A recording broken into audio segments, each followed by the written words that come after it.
The horrors of the Mediterranean. Photographer Juan Medina has been following migrants trying to reach Europe for 2 decades. He won the World Press Award for this image taken in the Canary Islands in 2004. As the number of deaths in the Mediterranean rises, he talks about his images. Readers may find some of them disturbing. I started taking photos of migrants because I was living in Fuerteventura in the Canary Islands working as a photographer for the local paper, and they were coming over from all over sub-Saharan Africa. What happened on that day in 2004 was no different to what had been happening for years, and would keep happening.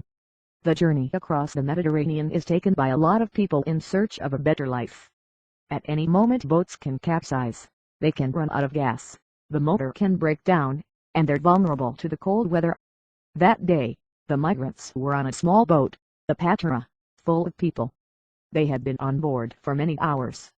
As they reached the Canary Islands, there was a civil guard patrol waiting to detain them. The migrants started to board the larger vessel, but when they all moved to one side, their boat capsized. 29 of them were rescued. 9 died.